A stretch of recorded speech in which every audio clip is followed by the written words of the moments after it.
We are so pleased to have such a great panel joining us here today to explore the role of digital identity in helping us unlock a well-functioning digital payment infrastructure in the US. We're looking forward to the interesting and important conversation about digital identity. This event is part of a series of conversations being hosted in partnership with Flourish Ventures that aims to catalyze insights on how we spur digital infrastructure towards a more inclusive and people-centric financial system. Today's global COVID pandemic has shown us that the importance of upgrading our digital infrastructure is critical, and it's now. And as we most clearly see through the challenges with the pandemic checks this spring, we need an improved digital infrastructure in this country. 70 million people received their checks by mail, and we should have been able to deliver that via digital. So there are a number of pieces that need to come together, including the digital identity, which plays an incredibly critical role. And we have an incredible group of speakers. That is exactly what we work on here at the Beeck Center. We are looking at how to improve the digital infrastructure in this country, how to do that well and make sure it's people-centric, and that we are delivering for people, not just for the infrastructure itself, but for the people, and making sure that what we're being held to is the outcome. So with that, I would like to bring together our great experts that we have here. Let's dive in, because what we want to do is really talk about this expertise from various perspectives: global development, private sector, government at the federal and local levels. Our speakers are Vyjayanti Desai. She is at the World Bank and leads the Digital for ID work. We have Travis Jarae, who is, I think, Travis, are you joining us from California? I don't remember exactly where you're located. Back to New York. He's in New York. Leads One World Identity. It's great to have you here. We have Miguel Sangalang. Miguel, did I get your name right? All right. He is the deputy mayor of LA. We'll go into more details on everyone's background, but it's so great to have him here. And then we have Robin Carnahan from the Beeck Center. So to sort of best use our time and make sure we can really dig into the issues here, Vyjayanti, I'm going to start with you. You have been working on ID for development initiatives, ID for, I can't remember, I don't get the acronyms right because I'm not good at this, but through your work with Identification for Development Initiative at the World Bank, you have been supporting and a part of digital ID systems, actually globally, which is so important here because it's easy to talk about the local, but we really should keep this in mind that we are part of a global infrastructure and that globally this has been happening. So would love to just get from you, like, what's happening globally in other countries and what's worked well and why? Thank you, Sonal, and thanks everyone for having us here. And it is Identification for Development, ID for D initiative, and also now a sister initiative, G2PX. So yes, we've been working and supporting countries globally for the last 5 years, about 35, 40 some countries. We estimate 1 billion people globally who are unable to prove who they are, and many more who are unable to do so reliably in a digital form. And so this has been a critical part of the overall development agenda for the World Bank. You mentioned digital payments. So we know 1 in 5 people who are unable to open up a bank account lack a form of good documentation to do so. Or in the context of even in COVID, we know now 200 some countries, just like the US, rapidly scaled up the delivery of social assistance programs. And digital identity or identity foundation is a critical part of delivery of that, targeting beneficiaries, identifying those that should be delivered this assistance, and then ensuring that the payments got to the right people.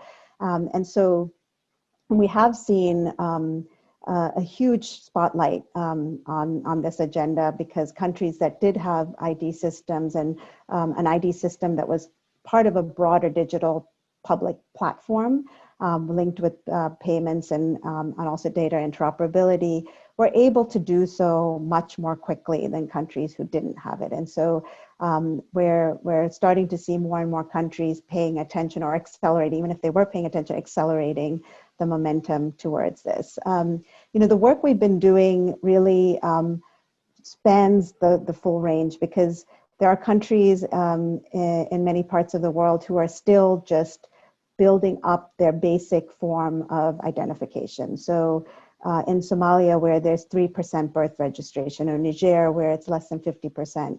And even in those cases, it's paper-based systems. So both in terms of enrollment, or more middle-income countries or other countries that may have high coverage of a foundational ID system, but doesn't have the ability to digitally authenticate. So people aren't able to prove who they are digitally or in online ways. And so in those sets of countries, it's less of the enrolling and getting people to be able to prove who they are, but more around forms of digital authentication. And just quickly, I think there's no one size fits all. We've seen a full range of different models.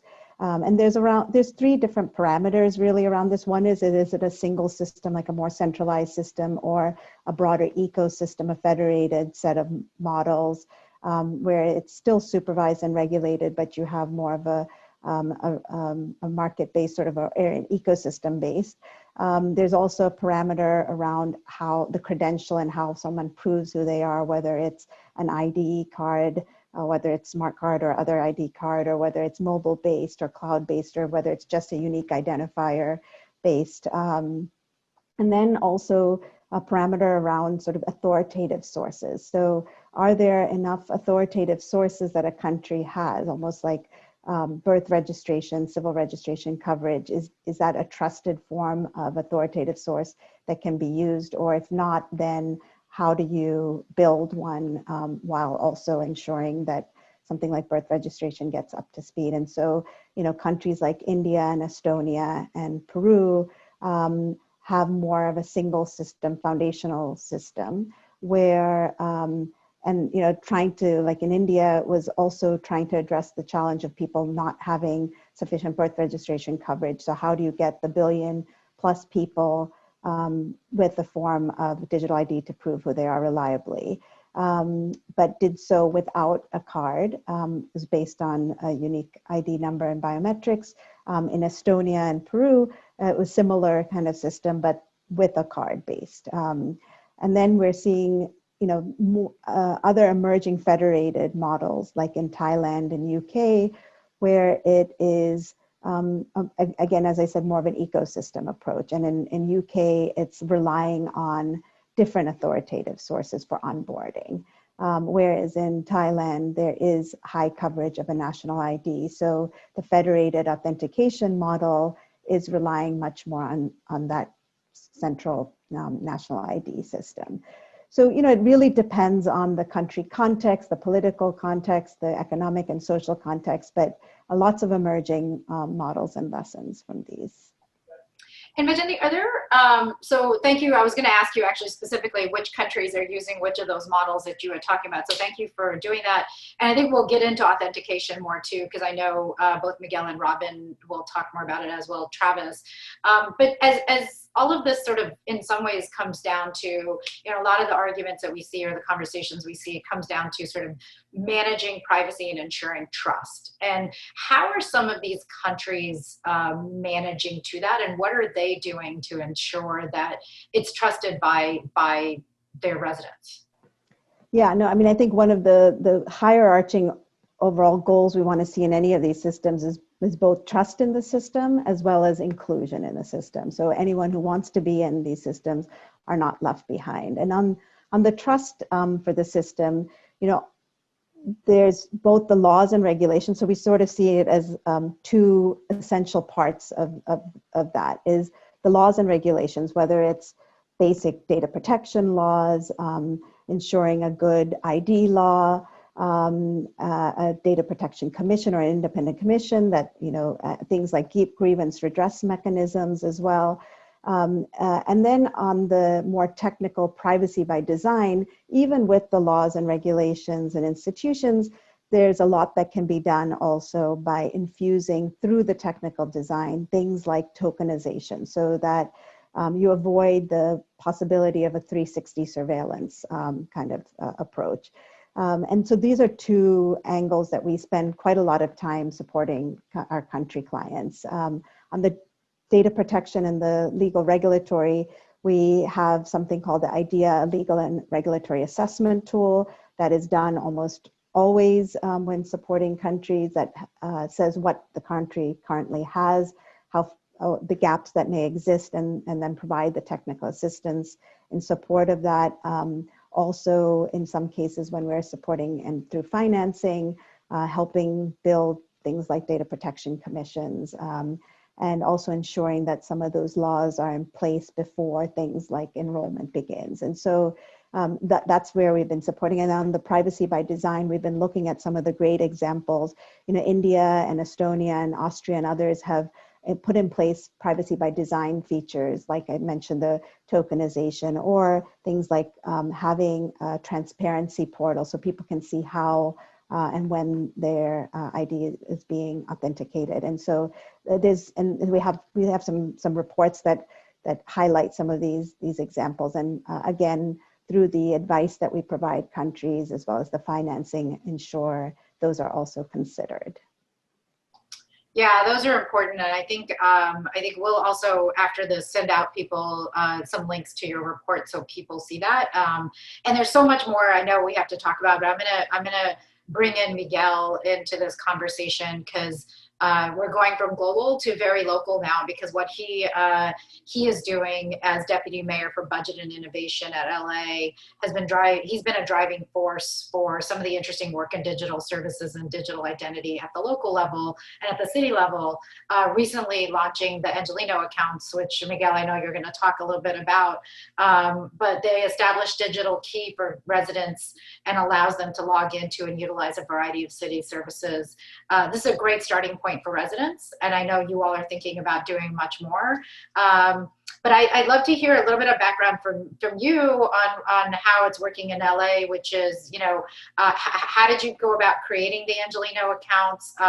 Access is important, the digital door and key, and really, how do we make sure inclusion is a part of it? Vyjayanti mentioned it in quite a her comments. How do we make sure there's an inclusive aspect to it? It's not just the people who have access, but we're getting to the people who may not necessarily have access. And you're on mute, just as an FYI. Sure. Hey, everybody. Miguel Sangalang, Deputy Mayor for Budget Innovation. I try and make some crazy ideas not happen and other crazy ideas do happen. And so I wanted to give a little bit of local context for the genesis of the Angelino account, because I think it's important to know why. And it's similar to what Sonal had said very beginning with our prompt. You know, there was a need for people, and Los Angeles saw an increase in demand and services to support our residents. And at the onset of the pandemic, right? And I think the other interesting point was what Vyjayanti just said, which was, you know, people that had it in place, they benefited and were able to be agile. They were able to be accurate and and move with speed and alacrity. I think that was another thing. One of the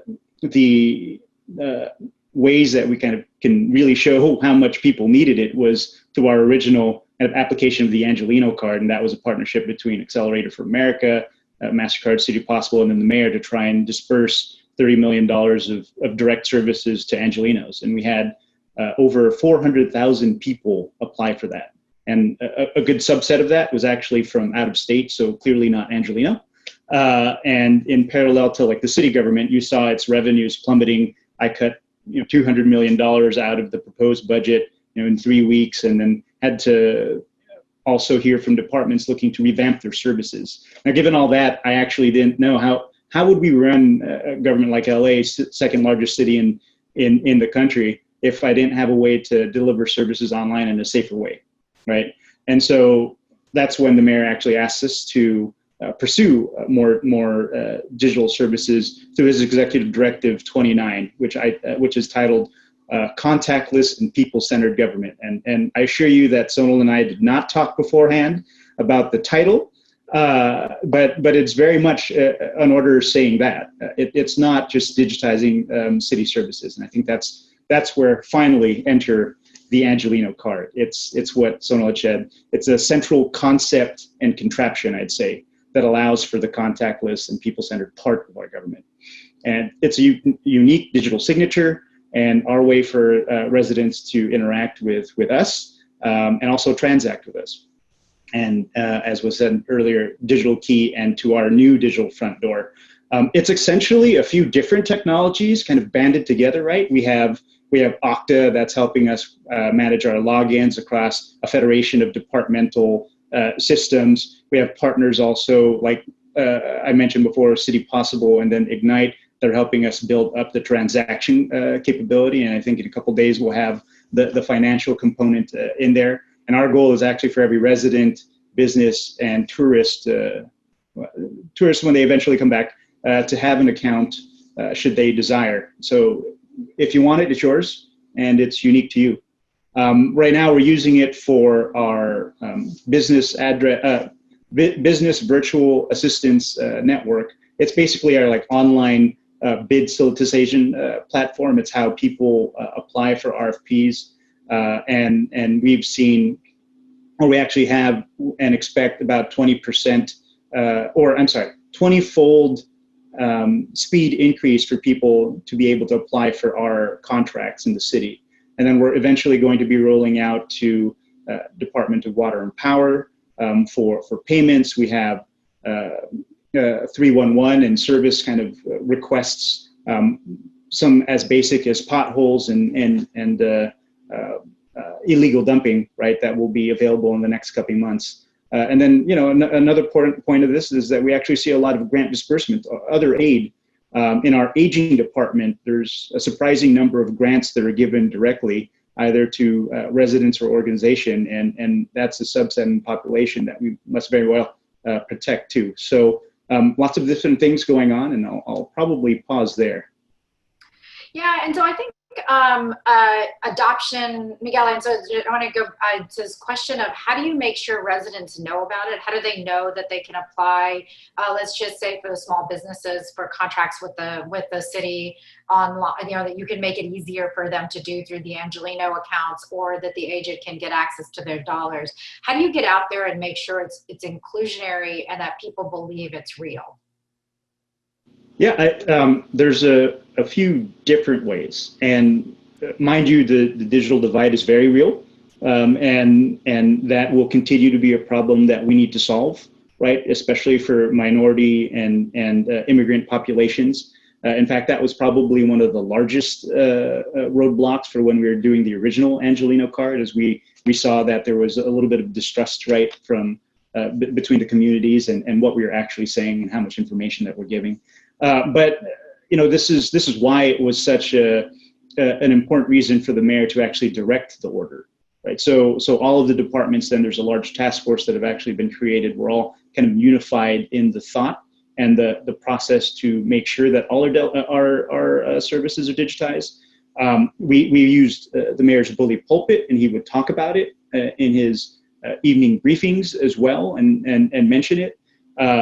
We also have a huge carrot right now. I mean, again, the original Angelino card, the thing that we're building off of, was $30 million that we're getting to people's pocket. Nothing better than the actual carrot of money to assist you. And there's a few dozen different services that are doing that right now in the city. Then there's all the usual connections that we have right now through our work source centers, business source centers, the recreation and parks facilities. If you start looking at the different ways, right, there's actually a lot of different methods for us to connect to people.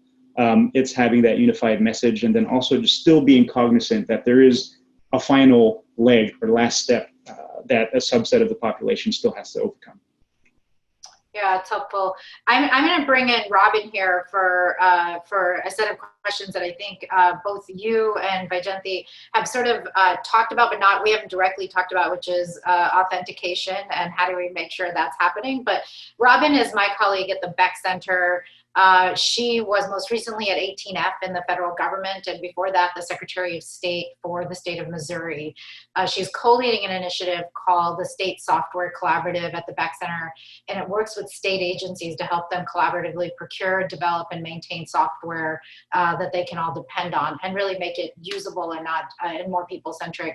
And let me build on this conversation here, Robin, with Miguel and his experience at the city and creating the Angelino cards, and what you're seeing both from a federal perspective and the work you're doing now with states. A lot of this is you've seen already from when you were in the administration, when you were working in government, in the federal government, which is how do you create a digital ID at the state or federal perspective, but also like what you're seeing in the breakdown currently with some, at least in some states, around authentication, and how do we make sure that this is the right person that's trying to get access to the services? What's the way? How do we do that? Hi, great questions. And like this digital identity thing is just a continuation of the problems that we've had in the United States about identity generally. So let me just say, the fact that digital identity is hard is not a surprise, since like analog identity is hard in the United States since we don't have a national ID card, right? So we have social security numbers, which are not identity and they're not citizenship. We have driver's licenses, which have to do with driving. We have passports, which have to do with traveling and do establish citizenship, but they're expensive.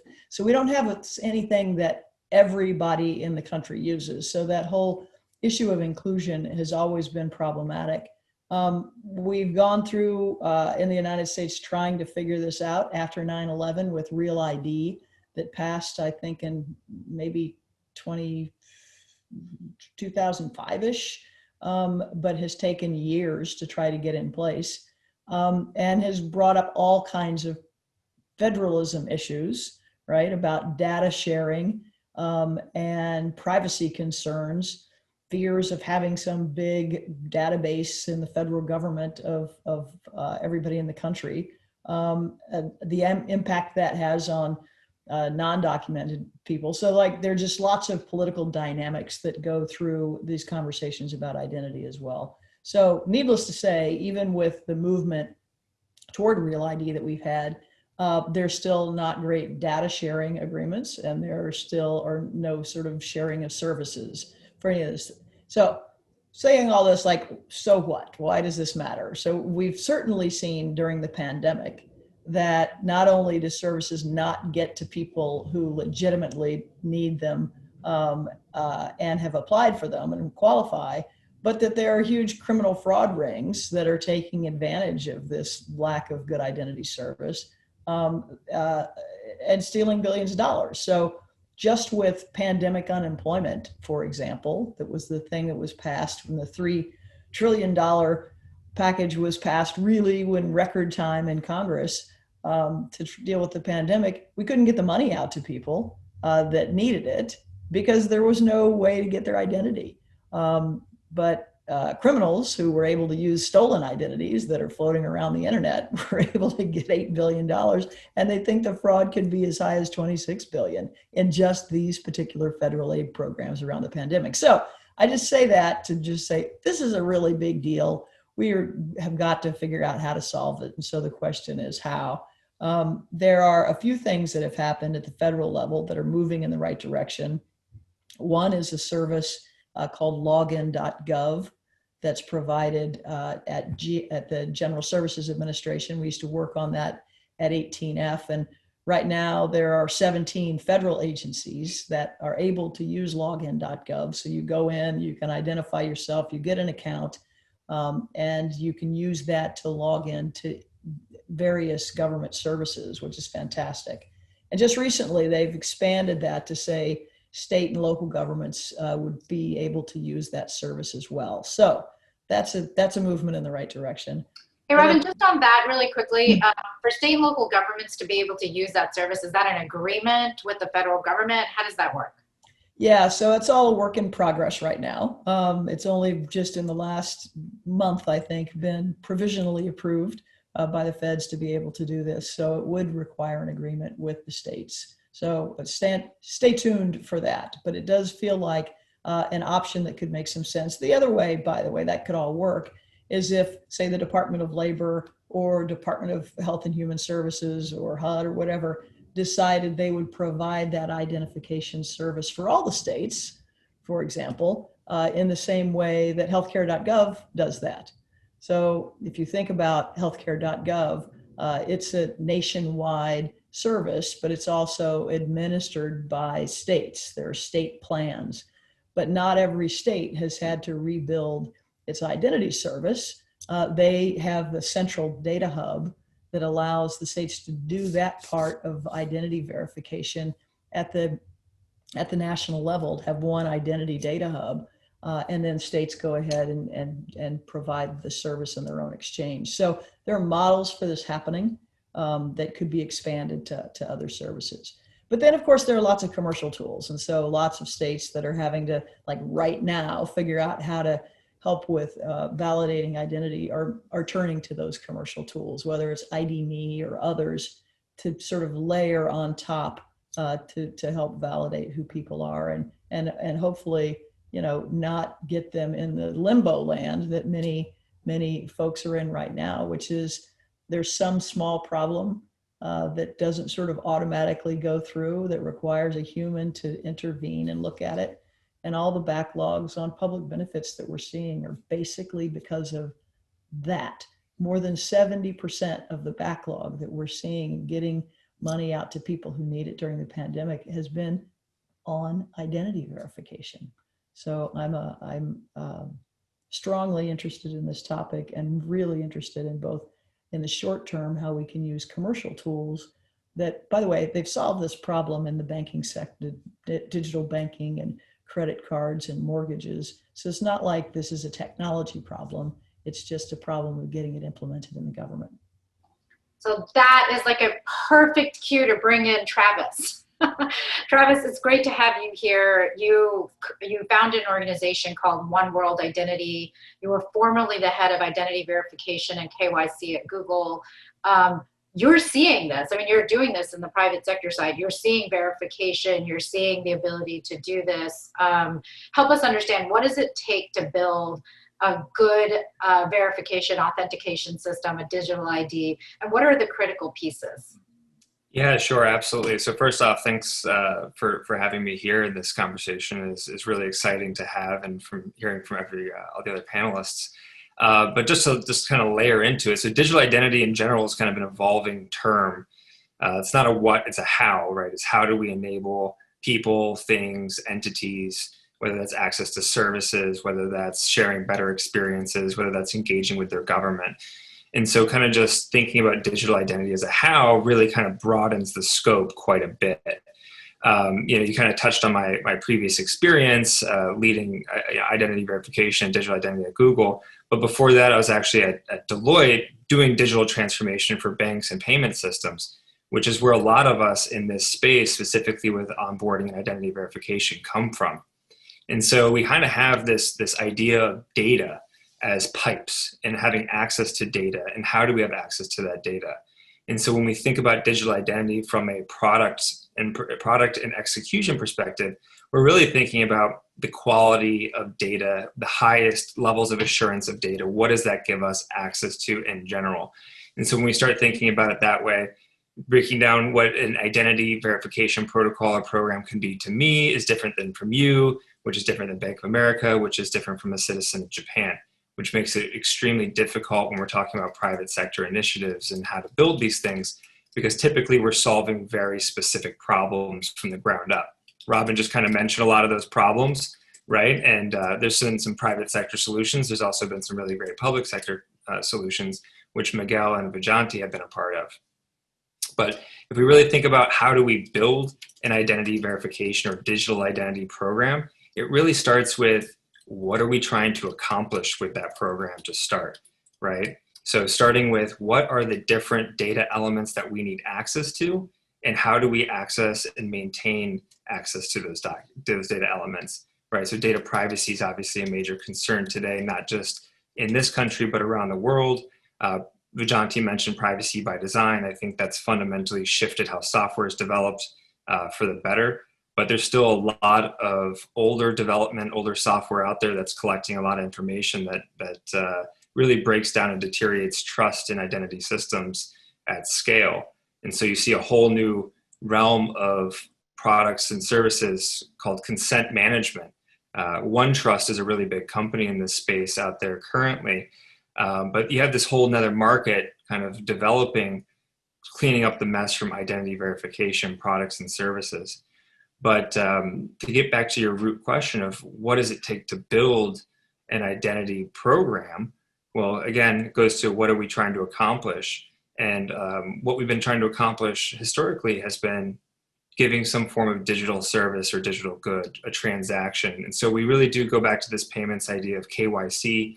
That includes things like your name, your date of birth, your address, your social security number, your tax number. How do we have access to that information? How do we leverage it? But more and more, we are trying to tackle the problem of folks without identities, or maybe we don't need that information in general at all, right? If the intention was to prevent money laundering, which is where the term know your customer comes from with the Bank Secrecy Act and US State Patriot Act in 2003, really kind of elevating that. We take back and say, what is the real intention of identity verification? Is to prevent fraud, mitigate risks, and give access to the right people to the right goods and services. And that's where we are now in this space. We're using all of this technology and lessons learned that we've generated through ad tech and martech programs, things called identity graphs and identity resolution technology, around how do we combine data elements together to be able to provide people services, even at the highest level of assurance. That's where we are today. And so what we're starting to see is this kind of fundamental shift in identity verification from just creating data pipe A to data pipe B to service A or service B, now to kind of playing a little bit of a data alchemist, bringing things together to help mitigate risk and collect less data attributes while gaining this ability to provide more services and enable people that don't have traditional means of identity today. And Travis, do you think the burden on government is different from the burden on the private sector in doing identity verification? I mean, you worked in the banking sector, which is also a fairly regulated sector. So, like, what? But you hear that quite often, which is, oh, the burden on the government is much greater. And we can probably bring Robin in on some of this too, because I know she's been doing this. But I'd be interested in sort of, is that real? Is that different? How do you see it? Yeah, I think the burden on the government is very high, especially in this country and other developed countries and nations around the world. I think we do bring up banking and payments as a really good use case because those are the folks that have most recently gone through regulatory shifts with identity. But before that, it was the telcos, right? So if we were to think about who in the private sector had a real opportunity to manage identities for people, it was telcos with the internet. They kind of fumbled that ball a bit, kicked it over to banks, and they're fumbling around with it right now quite a bit. And so big tech is looking at this as a real opportunity for them. But no one wants to generate the standards for identity. People want to rely on the government. The highest level of assurance data out there still resides at the government level, right? The notion of sovereignty is really important, especially when we're talking about fundamental rights and access to goods and services. And so, the private sector is really looking to the government to set those standards, to provide API access to the right data elements, to help them support their customers and their users. And they can focus on the things that they probably do a little bit better, which is user experience. So not necessarily providing or maintaining or managing identities for citizens, but providing goods and services. I'd love to bring Vyjayanti, Miguel, and Robin into this conversation to broaden it a bit more again. And Vyjayanti, just from your experience globally, how have other governments done it where they've been able to set the standards and the private sectors, I know you mentioned different models out there, but what does it require for the government to do that? So, I think the levels of assurance question is quite critical because the use cases and how high of a assurance level you need is when the level of relevance of government comes into play. Because if it's a low level of assurance, then your Facebook ID or your Google, any companies can play that role. But as soon as you get into the more regulated sectors that Travis is talking about, whether it's on mobile or payments, then many of the private sector don't want to take that responsibility. It's a huge responsibility to take on, to be the main provider of someone's identity. And I think for those higher levels of assurance, the private-public model is typically on onboarding. So using a government-issued ID to be onboarded, and then the bank or the mobile operator can continue to use that ID. So in Scandinavian countries, the bank ID, for example, model, which banks relied on the government-issued ID to onboard their customer.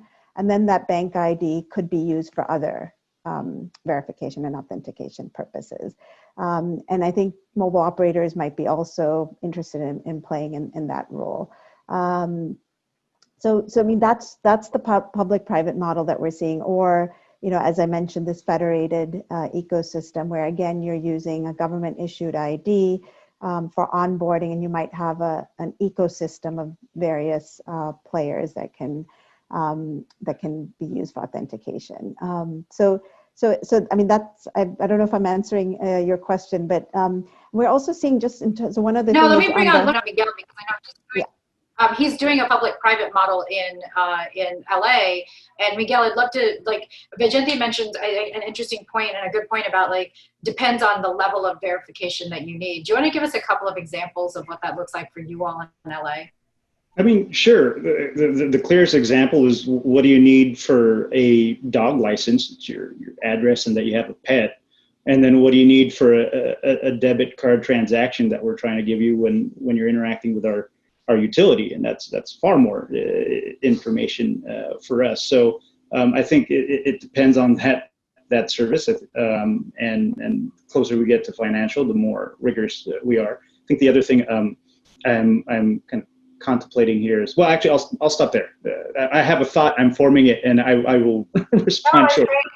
Let me bring in Robin here. Robin, there's a question here on sort of highest level of assurances with the government. So what do we need to do in the US to enable sort of API access to the data, and sort of where are the places to start?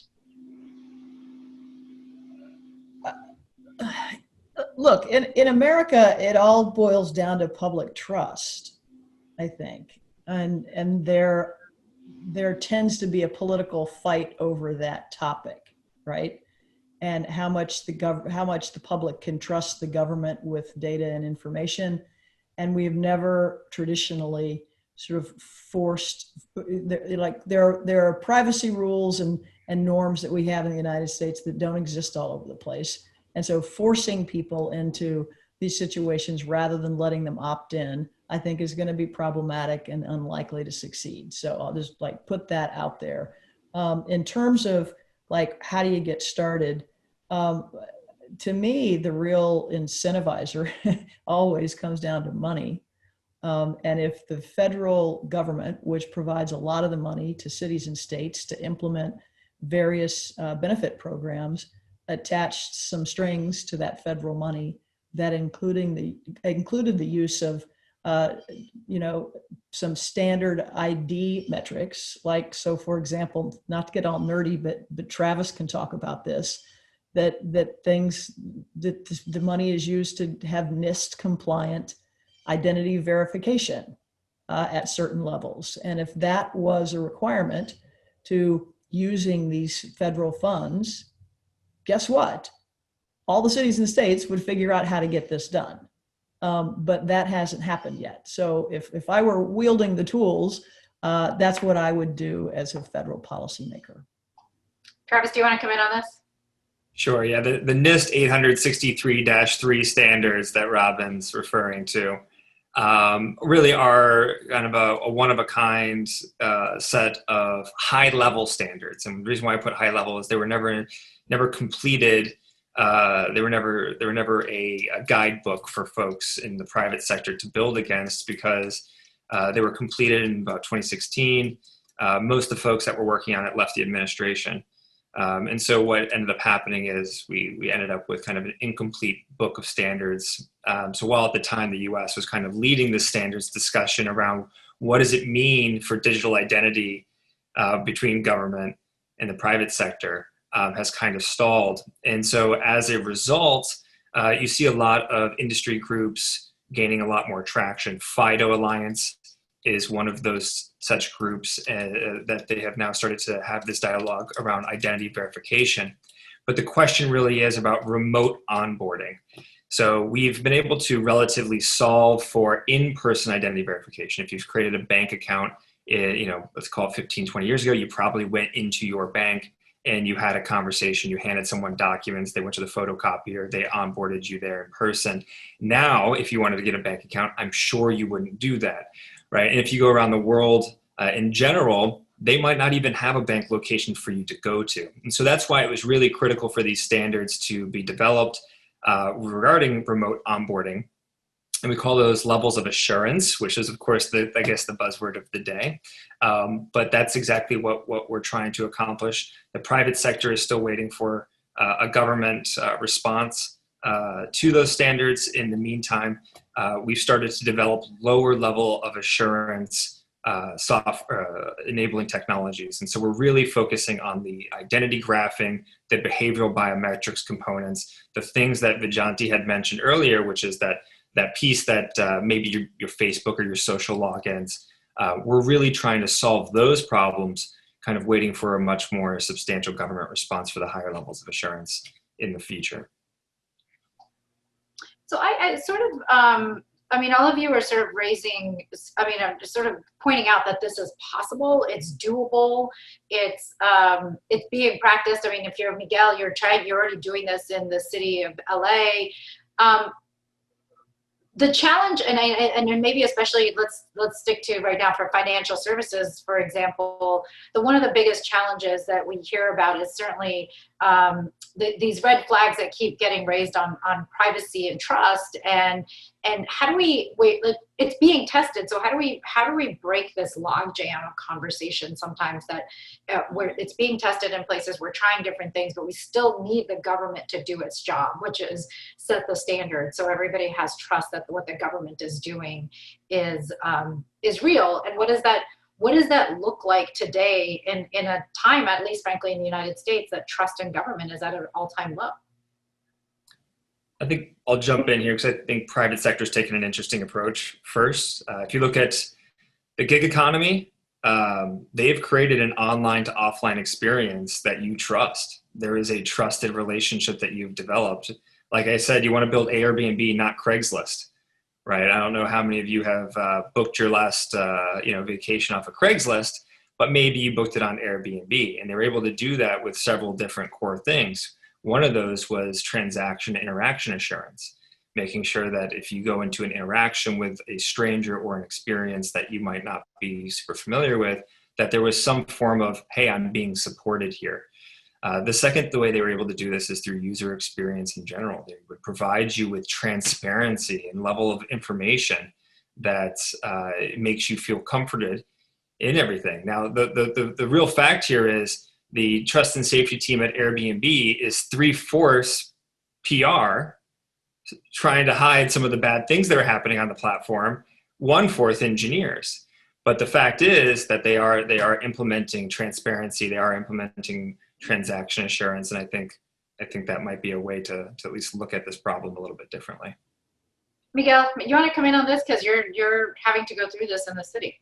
Yeah, I think this is where I don't know on the government side if all the rules of engagement are really clear on what we're using the information for yet. I think this is where then how we're using information and benefiting. I think there's a certain level of value people expect, right, when they're giving you information, and that's probably the other aspect of how they would start engaging. Those are the two thoughts that I was trying to merge. So thank you for asking that question. But they're clearly the people still find value in Facebook. They're still giving information, they're interacting, and how's that different from obviously the service they're providing?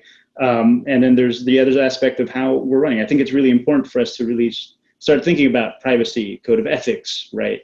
Something that we're working on locally here. Like how do we, the government, kind of interact internally for your information? How do you then know what we're using that information for, and in what ways? This is where all these other emerging technologies, I think, are causing a lot of angst and tension. If you're looking at like facial recognition, AI, and all these things that are going to be applied to some of this, once we know who you are, right? It'll be easier to try and curate information, but also use that for different ways. So I think that there's a level of or another word, but that rules of engagement kind of concept that I'm playing with here.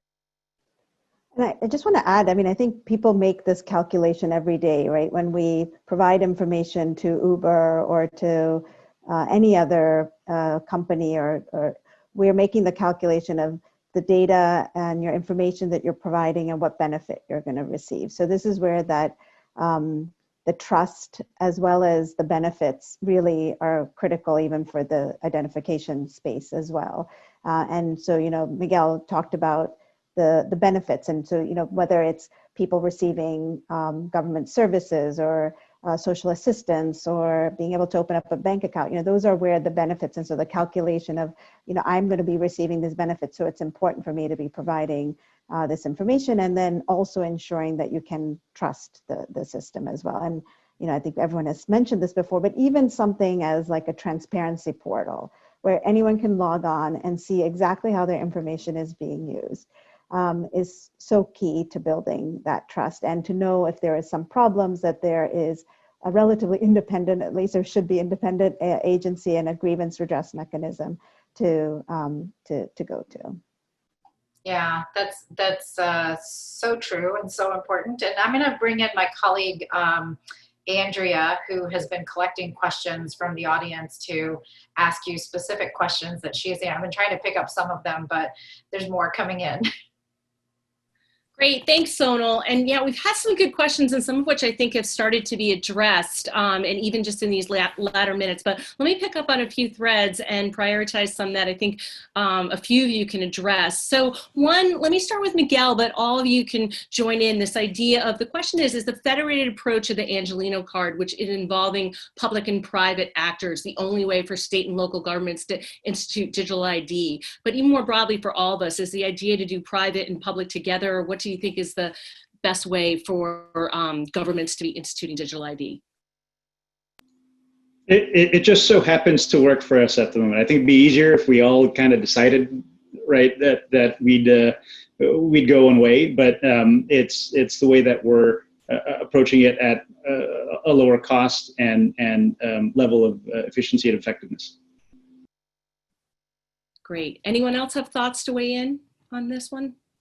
I mean, I think it's hard to put, again, a one size fits all. We've seen across the board in all countries the role of private sector being brought in different ways. So in India, for example, even though it was a government regulated and government run system, they used for the enrollment, to enroll people, a whole ecosystem of private sector enrollment agents to enroll people into the system.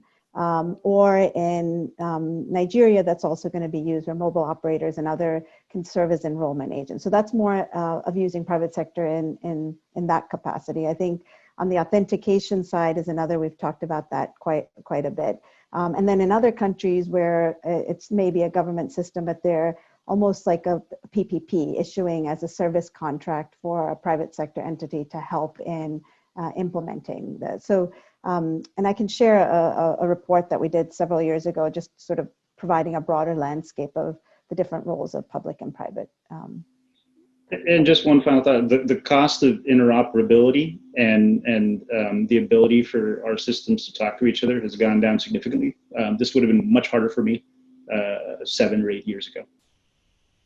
Great, thank you. Let me just ask one more, because we're running tight on time, but we'll be sharing all of them more broadly with the panelists. This is an interesting one. Is it easier to trust and be less concerned about privacy if the data is from the government, or is it more?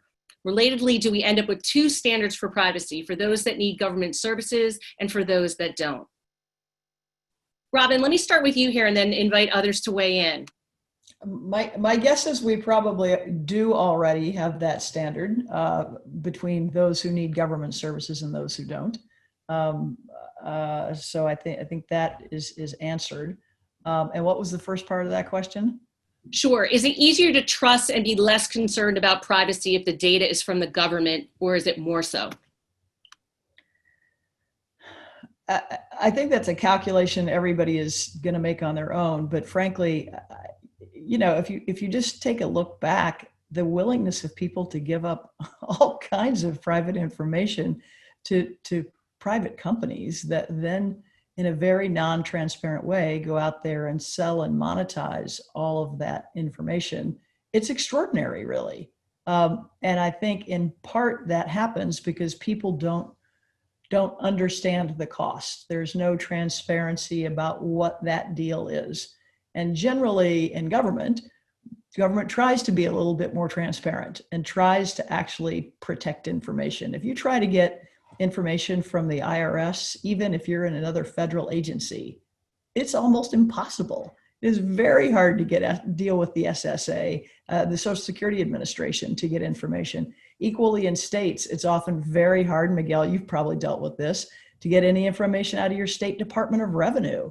They will clamp down on this because there are laws and restrictions about how that kind of public data can be used. So I think there are currently a lot more laws about how you can and cannot use public information and personally identifiable information on the government side than there is on the private side, which is just like the Wild West.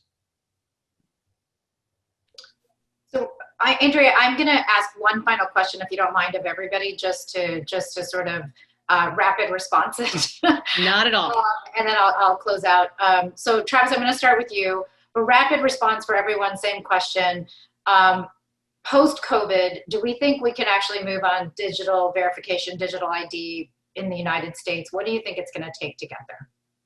Well, I think now COVID, I think we're seeing it, happen as we do. So there's been a whole new wave of innovative companies that have kind of come out of pre-COVID, right before COVID, and now have seen a lot of success during COVID. A couple of those companies would be Verif, Passbase, Persona. These are kind of the next private sector innovation companies. And the way that they work is they are going to be relying on working with the public sector in the future, right? They are an integration hub. So I think that the private sector will demand more work between the public sector, and I think that you don't have to wait till after COVID to start seeing that. Miguel? Saying no to digital ID to me is like saying no to cooking with fire, I suppose. And you're going to use it, and it's there. Robin? Yeah, we're not going to be able to do public policy or provide public service going forward if we can't get the digital part right. And the key component of getting that right is identifying who people are and doing that in a seamless way. So it's really important, and I think the COVID crisis has shined a light on this, and hopefully we'll get more attention of policymakers. And Vyjayanti, are you seeing this globally too? Absolutely. It's the light has been shown. I mean, the digital economy across the globe is here. And so you need digital identity and forms of identification to realize that. I think in the end, it really boils down to everything we've always all been discussing today, which is putting people at the center, making sure they feel like the systems are trusted, that it's actually going to have benefits, and that everyone who wants to be included can be included. So removing all those barriers. And so I just want to close with this. First of all, thank you all. I mean, this is it almost feels like you could keep this conversation going for another hour, and we probably would just only continue to scratch the surface of what we have. What I truly appreciate is just sort of the commonality of all of the things that you have been saying. You know, what is it we need the identity for? How much verification do we need for what service? How does the government set the standards so both the public and the private sector can continue to do the work that it can do? How do we make sure we build trust between government and people to make sure that the people understand that this is going to continue? That we're moving digital, So these questions aren't wrong, but the question isn't, do we not do it or do we do it? The real question is, how do we do it well? And how do we make sure that people trust where the system is going and providing the services? And I think COVID has only accelerated the conversation to why aren't we doing it and why can't we figure this out? Because this is not, we know what the questions are. We know what we're trying to do. Now the question is, how do we build the momentum to get it done? So thank you all for all of the work that you all are doing. Miguel, really look forward to continuing to learn what is happening in LA and how you're doing it. Travis, everything that you're doing with One World Identity, but also just how we can continue to learn from what the private sector is doing and what are good examples that we can continue to take. Vyjayanti, from the work that you're doing globally, that I love the different models that you put out, because there is no one size fit model, and that we can all learn from different places on how we do it. And Robin, I know you're working with cities and states, but really authentication is sort of showing that this is not just about financial services, it's about every service that we're talking about has the same set of questions. So I'm going to turn it back over to my colleague Shaili, who's just going to close us out. But thank you all for participating, and more to come on this.